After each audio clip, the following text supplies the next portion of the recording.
ಎಲ್ಲರಿಗೂ ನಮಸ್ಕಾರ. ನಮಸ್ಕಾರ. ಎಚ್ಚರ ಇದ್ದಿರೋ ಇಲ್ಲ ಅಂತ ಚೆಕ್ ಮಾಡ್ಕೋತಾ ಇದ್ದೀನಿ. ಬಂಧುಗಳೇ, ಗೌರವಾನ್ವಿತ ಮುಖ್ಯಮಂತ್ರಿಗಳಂತ ಸಿದ್ದರಾಮಯ್ಯ ಸಾಹೇಬ್ರೆ,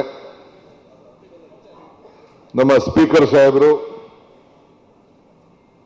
ಬೆಳಗಿಂದ ಕೂಡ ನಿಮ್ಮ ಜಿಲ್ಲೆಯ ಎಲ್ಲ ಅಭಿವೃದ್ಧಿ ಬಗ್ಗೆ ಅಪಾರವಾದಂಥ ಅನುಭವವನ್ನು ಹಂಚಿಕೊಂಡು ಪಾಲ್ಗೊಂಡಿದ್ದಾರೆ. ಖಾದರ್ ಸಾಹೇಬರು, ಪ್ರವಾಸೋದ್ಯಮ ಸಚಿವರಾದಂಥ ಪಾಟೀಲ್ ರವರೇ, ಜಿಲ್ಲೆಯ ಉಸ್ತುವಾರಿ ಸಚಿವರಾದಂಥ ದಿನೇಶ್ ಗುಂಡೂರಾಯರವರೇ, ಉಡುಪಿ ಜಿಲ್ಲೆಯ ಉಸ್ತುವಾರಿ ಸಚಿವರಂತ ಲಕ್ಷ್ಮೀ ಹೆಬ್ಬಾಳ್ಕರ್ ಅವರೇ, ಕಾರವಾರ ಜಿಲ್ಲೆಯ ಉಸ್ತುವಾರಿ ಸಚಿವರಂತ ಮಲ್ಕಾಳ್ ವೈದ್ಯರವರೇ, ಮುಖ್ಯಮಂತ್ರಿಗಳ ಪೊಲಿಟಿಕಲ್ ಸೆಕ್ರೆಟರಿ ನಜೀರ್ ಅಹಮದ್ ಅವರೇ, ನಮ್ಮ ಶಾಸಕರು, ನಮ್ಮ ಸುರೇಶ್ ಶೆಟ್ಟಿ ಅವರು, ಮತ್ತು ಬೆಳಗ್ಗೆ 3 ಜನ ಸಂಸತ್ ಸದಸ್ಯರು ಕೂಡ ಪಾಲ್ಗೊಂಡಿದ್ರು ಮತ್ತು 10 ಜನ ಶಾಸಕರು ಇಲ್ಲಿ ಯಾರು ಇದ್ದಾರೆ ಅವರು ಬಿಟ್ಟು ಪಕ್ಷ ಭೇದವನ್ನು ಮರೆತು ಎಲ್ಲರೂ ಕೂಡ ಇಲ್ಲಿ ಪಾಲ್ಗೊಂಡಿದ್ರು. ಅವ್ರಿಗೂ ಕೂಡ ನನ್ನ ನಮನಗಳನ್ನು ಅಭಿನಂದನೆಗಳನ್ನ ಅರ್ಪಿಸಲಿಕ್ಕೆ ಬಯಸ್ತೇನೆ.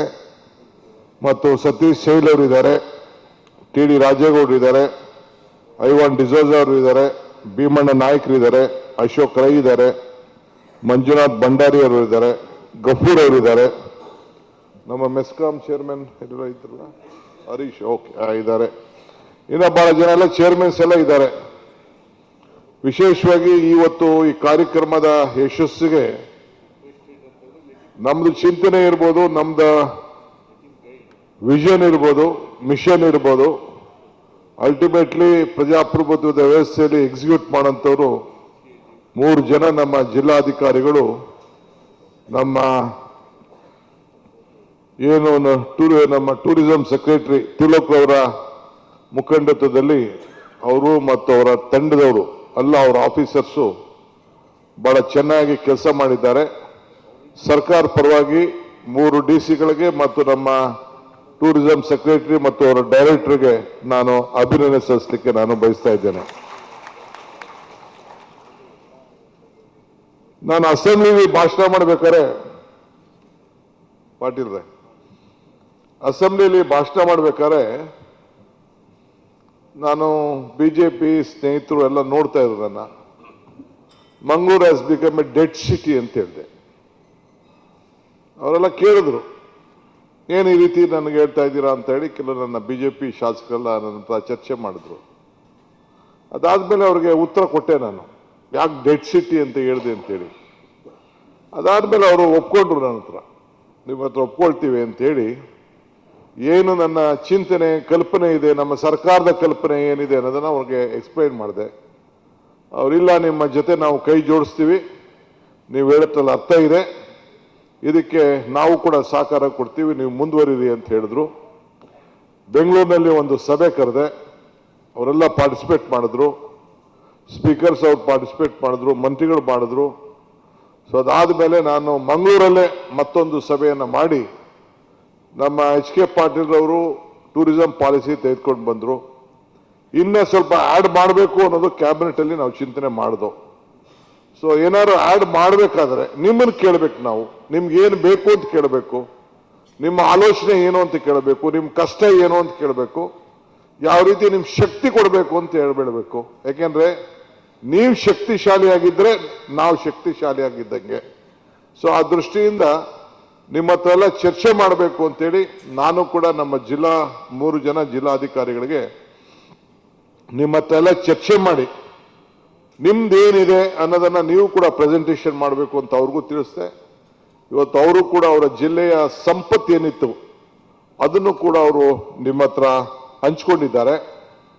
ಅದಾದ ಮೇಲೆ ನಮ್ಮ ಕ್ರೆಡೈನವರು ಮತ್ತು ನಿಮ್ಮ ಎಲ್ಲ ಮುಖ್ಯಸ್ಥರು ಕೂಡ ಇಂಡಸ್ಟ್ರೀಸ್ ಅವರೆಲ್ಲ ಕೂಡ ಮಾಡಿದ್ದಾರೆ. ಅನೇಕ ಇನ್ವೆಸ್ಟರ್ಸ್ ಕೂಡ ಅನೇಕರು ನಿಮ್ಮ ಸಲಹೆಗಳನ್ನು ಕೂಡ ಕೊಟ್ಟಿದ್ದೀರಿ. ನಿಮ್ಮ ಸಲಹೆ ಎಲ್ಲ ಕೂಡ ಸರ್ಕಾರ ಡಾಕ್ಯುಮೆಂಟ್ ಮಾಡಿಕೊಂಡಿದೆ. ಇವತ್ತು ಕರಾವಳಿ ಅಂದರೆ ಇದೊಂದು ದೊಡ್ಡ ಸೌಂದರ್ಯ. ಜ್ಞಾನ, ಸಂಪತ್ತಿನ ಒಂದು ದೊಡ್ಡ ರಾಶಿ, ದೈವ, ದೇವಾಲಯ, ಶಕ್ತಿ, ದೇವತೆಗಳ ಬೀಡಿದು. ಇದನ್ನ ನಾವು ಯಾವ ರೀತಿ ಉಳಿಸ್ಕೊಳ್ಬೇಕು? ವ್ಯಾಪಾರಿಗಳಿಗೂ ಒಂದು ದೊಡ್ಡ ನಿಧಿ, ಪ್ರವಾಸಿಗಳಿಗೆ ಇದೊಂದು ಸ್ವರ್ಗ.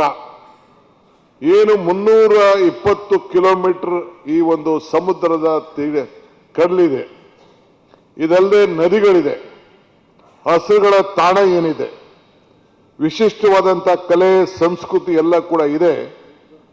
ಇದನ್ನು ನಾವು ಯಾವ ರೀತಿ ಕಾಪಾಡಬೇಕು ಅನ್ನೋದು ನಮಗೆ ಇಲ್ಲಿ ಮುಖ್ಯ. ಹಿಂದೆ ನಾನು ಬೆಳಗ್ಗೆ ಹೇಳ್ದಂಗೆ ನಿಮ್ಮ ಹಿರಿಯರು ಮೊದಲಿಂದ ಕೂಡ ಒಂದು ದೊಡ್ಡ ಪರಂಪರೆ, ಸಂಸ್ಕೃತಿಯನ್ನ ಇಲ್ಲಿ ಬಿಟ್ಟು ಹೋಗಿದ್ದಾರೆ. ಅನೇಕ ದೇವಸ್ಥಾನಗಳು ಎಲ್ಲ ಕೂಡ ಇವತ್ತು ಕೂಡ ಬಡವರಿಂದ ಹಿಡಿದು ಎಷ್ಟೇ ಶ್ರೀಮಂತರು ಕೂಡ ಇಲ್ಲಿರುವಂಥ ಎಲ್ಲ ಪ್ರವಾಸಿ ನಮ್ಮ ದೇವಸ್ಥಾನಗಳಿಗೆ ಬಂದು, ಧರ್ಮಕ್ಷೇತ್ರಗಳಿಗೆ ಬಂದು ಇವತ್ತು ಅವರ ಆಚಾರ ವಿಚಾರಗಳನ್ನು, ಇವತ್ತು ಪ್ರಾರ್ಥನೆಗಳನ್ನು ಮಾಡಿಕೊಂಡು ಇವತ್ತು ಹೋಗ್ತಾ ಇದನ್ನು ನಾವು ನೋಡಿದ್ದೇವೆ. ಅದು ಒಂದು ಪ್ರವಾಸದ ಒಂದು ದೊಡ್ಡ ಆಕರ್ಷಕವಾದಂಥ ಒಂದು ವಿಚಾರ.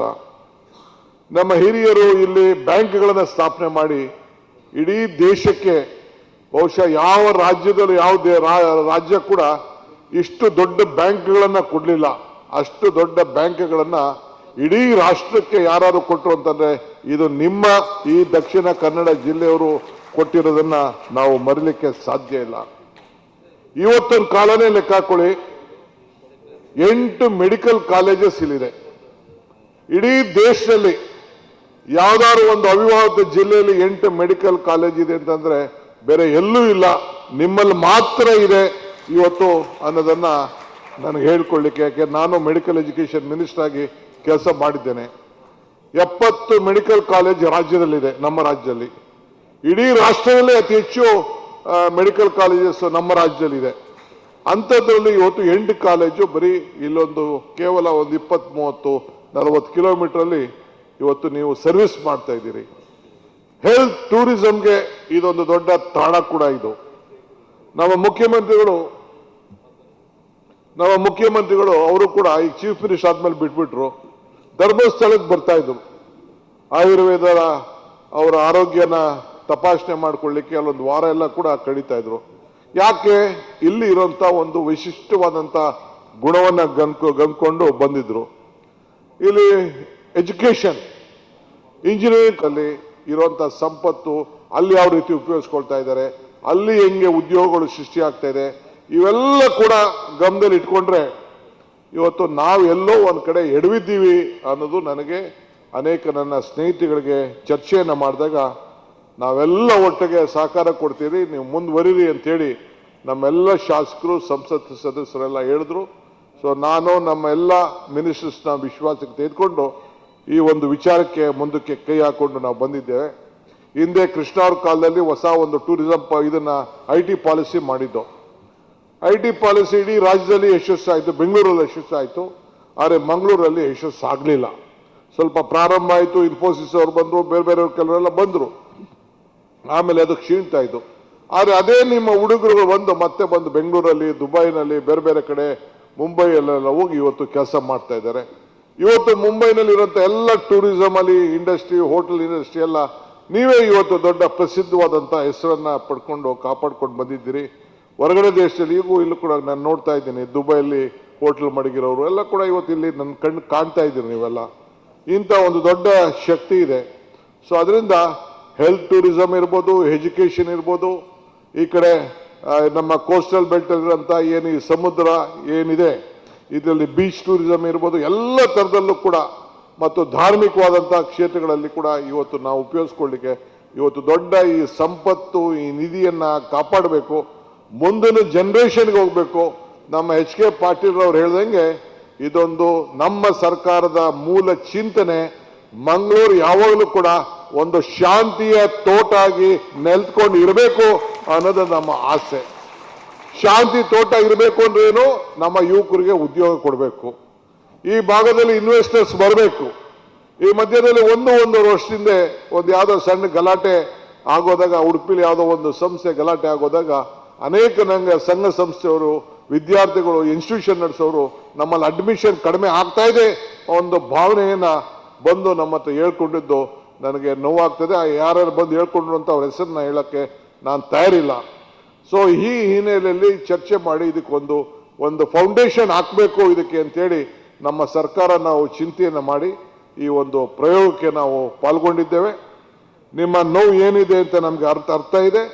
ನಮ್ಮ ಯುವಕರಿಗೆ ಉದ್ಯೋಗ ಕೊಡಬೇಕು, ಇಲ್ಲಿ ಆಕರ್ಷಣೆ ಮಾಡಬೇಕು. ಇಲ್ಲಿಂದ ಬೇಕಾದಷ್ಟು ಜನ ಹೊರಗಡೆ ದೇಶಕ್ಕೆ ಹೋಗಿ ಬಹಳ ದೊಡ್ಡದಾಗಿ ಬೆಳೆದಿದ್ದಾರೆ.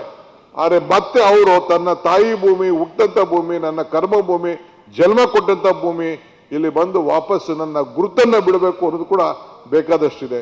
ವಿಶೇಷವಾಗಿ ನಾವು ಕೇರಳ, ಮಲೆನಾಡು, ಮಂಗಳೂರು, ಈ ಒಂದು ದಕ್ಷಿಣ ಕನ್ನಡ ಜಿಲ್ಲೆ ಅನೇಕರು ನಾವು ಗಮನಿಸ್ತಿದೆ. ಎಷ್ಟೇ ದೊಡ್ಡವರಾದ್ರೂ ಹೊರಗಡೆ ದೇಶದಲ್ಲಿ ಇದು ಕೂಡ ಕೊನೆ ನನ್ನ ಊರಲ್ಲಿ ನಂದೇ ಆದಂತ ಒಂದು ದೊಡ್ಡ ಭವ್ಯ ಬಂಗ್ಲಾ ಕಟ್ಟಬೇಕು ಅಂತೇಳಿ ಇಡೀ ಕೇರಳ ನೀವು ನೋಡಿದ್ದೀರಿ, ಮನೆಗಳೆಲ್ಲ ಖಾಲಿ ಉಳ್ಕೊಂಡಿದೆ. ಆ ಭಾವನೆ ಇವತ್ತು ನಿಮ್ಮಲ್ಲೂ ಕೂಡ ಇದೆ.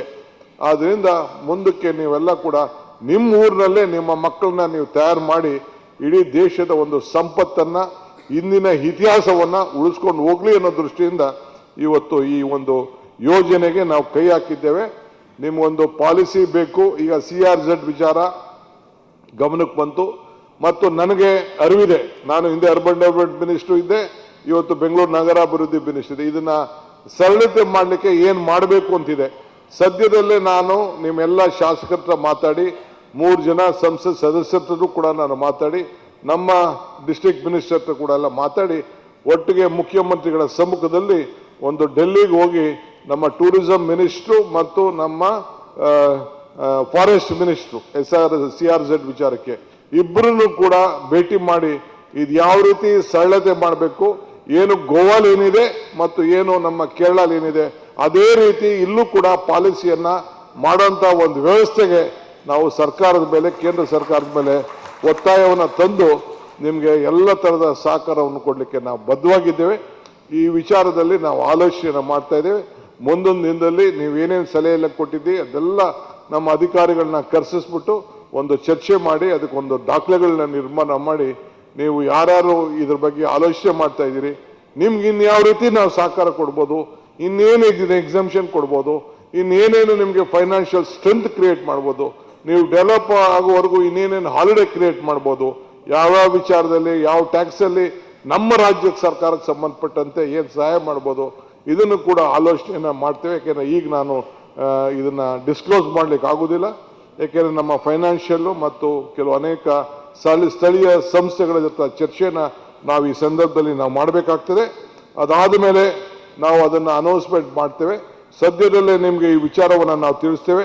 ಇಲ್ಲಿರೋಂಥ ಒಟ್ಟು 22 ಬೀಚ್ಗಳು, 30 ಧಾರ್ಮಿಕ ಕ್ಷೇತ್ರಗಳು, ಅವೆಲ್ಲಕ್ಕೂ ಕೂಡ ಅವ್ರದ್ದೇ ಆದಂಥ ಅನೇಕ ಬೇಡಿಕೆಗಳು ಇವತ್ತು ಇದೆ. ಅದಕ್ಕೆ ನಾವು ಈ ಪ್ರವಾಸೋದ್ಯಮ ವಲಯದಲ್ಲಿ ಹೊಸ ವಿಚಾರ, ಈ ಪ್ರವಾಸೋದ್ಯಮದ ಜೊತೆಯಲ್ಲಿ ಇನ್ವೆಸ್ಟ್ಮೆಂಟ್ ಆಪರ್ಚುನಿಟೀಸ್ ಬೇರೆ ರಂಗದಲ್ಲೂ ಕೂಡ ಇವತ್ತು ಎಜುಕೇಷನ್ನು, ಹೆಲ್ತ್ ಜೊತೆಯಲ್ಲಿ ಬೇರೆ ಇನ್ಫ್ರಾಸ್ಟ್ರಕ್ಚರ್ ಇರ್ಬೋದು, ಬೇರೆ ಇಂಡಸ್ಟ್ರೀಸ್ ಇರ್ಬೋದು, ಎಲ್ಲದಕ್ಕೂ ಕೂಡ ನಾವು ಪ್ರೋತ್ಸಾಹ ಕೊಡೋ ರೀತಿಯಲ್ಲಿ ನಾವು ಕಾರ್ಯಕ್ರಮವನ್ನು ನಾವು ರೂಪಿಸಬೇಕಾಗ್ತದೆ. ಇಲ್ಲಿ ಈ ಒಂದು ಕರಾವಳಿಯ ಪ್ರದೇಶದ ಮತ್ತು ಈ ಮಲೆನಾಡು ಪ್ರದೇಶಕ್ಕೆ ಏನಿದೆ, ಇಲ್ಲೂ ಕೂಡ ಇದು ಎಲ್ಲ ಭಾಗದಲ್ಲೂ ಕೂಡ ಯಾರು ಬಂದರೂ ಕೂಡ ಶಾಂತಿಯಿಂದ ಇಲ್ಲಿ ಬಿಸ್ನೆಸ್ ಮಾಡಲಿಕ್ಕೆ ಅವಕಾಶವನ್ನು ಮಾಡಿಕೊಟ್ಟು, ಇಡೀ ರಾತ್ರಿ ಬೆಳಗ್ಗೆ ನಮ್ಮ ದಿನೇಶ್ ಗುಂಡೂರಾಯರು ಹೇಳ್ತಾ ಇದ್ರು, ನಾವೆಲ್ಲ 11 ಗಂಟೆ 12 ಗಂಟೆವರೆಗೂ ಕೂಡ ಲೈವ್ ಆಗಿ ಈ ಮಂಗಳೂರು ಇಡೀ ಒಂದು ಕರಾವಳಿ ಪ್ರದೇಶನ ನಾವು ಇಡಬೇಕಾಗ್ತದೆ, ಉದ್ಯೋಗ ಸೃಷ್ಟಿ ಮಾಡಬೇಕಾಗ್ತದೆ, ಸಂತೋಷದಿಂದ ನೆಮ್ಮದಿ ಬದುಕನ್ನು ತಾಳ್ಬೇಕಾಗ್ತದೆ. ಆ ನಿಟ್ಟಿನಲ್ಲಿ ನಾವು ಯೋಜನೆಯನ್ನು ರೂಪಲಿಕ್ಕೆ ನಮ್ಮ ಸರ್ಕಾರ ಬದ್ಧವಾಗಿದೆ. ನಮಗೆ ಶಾಸಕರು ಇಲ್ಲದೆ ಇರ್ಬೋದು, 2 ಶಾಸಕರು ಇರ್ಬೋದು, ಆದರೆ ನಮಗೆ 2 ಶಾಸಕರು ಅನ್ನೋದು ಮುಖ್ಯ ಅಲ್ಲ. ಇಡೀ ರಾಜ್ಯ ನಮ್ಗೆ ಒಂದು ಸಮಗ್ರ ಕರ್ನಾಟಕದ ಅಭಿವೃದ್ಧಿ ಬಗ್ಗೆ ನಾವು ಚಿಂತೆಯನ್ನು ಮಾಡ್ತಾ ಇದ್ದೀವಿ. ಆ ವಿಶ್ವಾಸದ ಮೇಲೆ ಇವತ್ತು ನಾವು ಕರಾವಳಿ ಪ್ರದೇಶದ ವಿಶೇಷವಾದಂಥ ಒಂದು ಯೋಜನೆ, ನಿಮಗೊಂದು ನೋಡಲ್ ಆಫೀಸರನ್ನು, ನೋಡಲ್ ಏಜೆನ್ಸಿಯನ್ನು ಕೂಡ ವಿಶೇಷವಾಗಿ ಈ 3 ಜಿಲ್ಲೆಗೆ ಒಂದು ವಿಶೇಷವಾಗಿ ಅಭಿವೃದ್ಧಿ ವಿಚಾರದಲ್ಲಿ ನಿಮ್ದೆಲ್ಲ ಕೂಡ ಸಿಂಗಲ್ ವಿಂಡೋ ಏಜೆನ್ಸಿ ಕ್ರಿಯೇಟ್ ಮಾಡಲಿಕ್ಕೆ ಒಂದು ಹೊಸ ರೂಪವನ್ನು ವ್ಯಕ್ತಪಡಿಸ್ತೀವಿ, ಒಂದು ಕಾರ್ಯಕ್ರಮವನ್ನು ಕೊಡ್ತೇವೆ. ಇದಕ್ಕೆ ನಿಮ್ಮೆಲ್ಲರ ಸಹಕಾರ ಇರಲಿ ಅಂತೇಳಿ ನಾನು ಪ್ರಾರ್ಥನೆಯನ್ನು ಮಾಡಿ ಇವತ್ತು ಮುಖ್ಯಮಂತ್ರಿಗಳು ಕೂಡ ತಮ್ಮ ಹತ್ರ ಬಂದು ಇವತ್ತು ಬಂದು ಈ ಒಂದು ಮುಕ್ತಾಯ ಸಮಾರಂಭದಲ್ಲಿ ಪಾಲ್ಗೊಂಡು ಅನೇಕ ವಿಚಾರಗಳನ್ನು ಮಾರ್ಗದರ್ಶನವನ್ನು ಕೊಟ್ಟಿದ್ದಾರೆ. ವಿಶೇಷವಾಗಿ ಇನ್ವೆಸ್ಟರ್ಸ್ ಮತ್ತು ಅನೇಕರು ತಾವೆಲ್ಲ ಕೂಡ ಈ ಜಿಲ್ಲೆ ಬಗ್ಗೆ, ಈ 3 ಜಿಲ್ಲೆಗಳ ಬಗ್ಗೆ ಅಪಾರವಾದಂಥ ವಿಶ್ವಾಸವಿಟ್ಟು ತಾವೆಲ್ಲ ಬಂದು ಬೆಳಗ್ಗೆ ಸಾಯಂಕಾಲ 11 ಗಂಟೆಯಿಂದ ಇಲ್ಲಿವರೆಗೂ ಕೂಡ ಶಾಂತಿಯಿಂದ ಬಂದು ನಮ್ಮ ಅನೇಕ ಸಲಹೆಗಳನ್ನು ಕೊಟ್ಟಿದ್ದೀರಿ, ಮಾಡಿದ್ದೀರಿ. ಇನ್ನು ಯಾರು ಏನಾರು ಹೇಳಬೇಕು ಅನ್ನೋದಿದ್ರೆ ದಯವಿಟ್ಟು ನನಗೆ ಬಂದು ನನ್ನ ಮೇಲೆಲ್ಲಾರು ಕಳಿಸಿ, ಇಲ್ಲ ನನ್ನ ಹೆಸರುಗಾರು ಒಂದು ಕಾಗದವನ್ನು ಬರೀರಿ, ಇಲ್ಲ ಅಂದ್ರೆ ನಮ್ಮ ಡೆಪ್ಟಿ ಕಮಿಷನರ್ಗಾರು ಹೋಗಿ ನೀವು ತಿಳಿಸಿ, ಇಲ್ಲ ನಮ್ಮ ಟೂರಿಸಂ ಮಿನಿಸ್ಟರ್ಗಾರು ತಿಳಿಸಿ, ಇಲ್ಲ ನಮ್ಮ ಡಿಸ್ಟ್ರಿಕ್ಟ್ ಮಿನಿಸ್ಟರ್ಗಾರು ಬಂದು ರೆಪ್ರೆಸೆಂಟೇಷನ್ ಕೊಟ್ಟರೆ ಅದು ನಮಗೆ ಬರ್ತದೆ. ಇನ್ನೊಂದು ವಾರ 8 ದಿನದಲ್ಲಿ ತಂದುಕೊಡಿ. ಅದ್ರ ಬಗ್ಗೆ ಕೂಡ ವ್ಯಾಪಕವಾಗಿ ನಾವು ಚರ್ಚೆ ಮಾಡ್ತೇವೆ. ಬೆಳಗ್ಗೆ ಎಲ್ಲ ಕೆಲವರೆಲ್ಲ ಅನೇಕ ಸಲಹೆಗಳನ್ನು ನಿಮ್ಮ ಅನೇಕ ಶಾಸಕರು, ಸಂಸತ್ ಸದಸ್ಯರು ಎಲ್ಲ ಕೂಡ ಕೊಟ್ಟಿದ್ದಾರೆ. ನನ್ನ ಹತ್ರ ಬಂದು ಕೆಲವರೆಲ್ಲ ಹೇಳಿದ್ದಾರೆ, MP ಗಳು ಹೇಳಿದ್ದಾರೆ, MLA ಗಳು ಹೇಳಿದ್ದಾರೆ, MLCಗಳು ಹೇಳಿದ್ದಾರೆ. ಅದನ್ನೆಲ್ಲ ನಾನು ಗಮನದಲ್ಲಿ ಇಟ್ಕೊಂಡಿದ್ದೇನೆ. ಸೊ ಈ ರಾಜ್ಯದ ಸಮಗ್ರ ಅಭಿವೃದ್ಧಿ, ವಿಶೇಷವಾಗಿ ಈ ಸಂಪತ್ತಿನ ನಾಡಿನಲ್ಲಿ ನಿಮಗೆ ಶಾಂತಿ ಇರಬೇಕು, ಉದ್ಯೋಗ ಸಿಗಬೇಕು. ಈ ಒಂದು ಕರಾವಳಿ ಪ್ರದೇಶಕ್ಕೆ ವಿಶೇಷವಾದಂಥ ಮೆರುಗನ್ನ ಮೊದಲಿಂದ ಏನಿತ್ತು ಅದನ್ನು ಕಾಪಾಡ್ಕೊಂಡು ಹೋಗಬೇಕು. ಅದಕ್ಕೆ ನಮ್ಮ ಸರ್ಕಾರ ನಾವು ಬದ್ಧವಾಗಿದ್ದೇವೆ. ಅದಕ್ಕೆ ನಿಮ್ಮೆಲ್ಲರ ಸಹಕಾರ ಇರಲಿ ಅಂತೇಳಿ ಪ್ರಾರ್ಥಿಸಿ ನನ್ನ ಮಾತನ್ನು ಮುಗಿಸ್ತೇನೆ.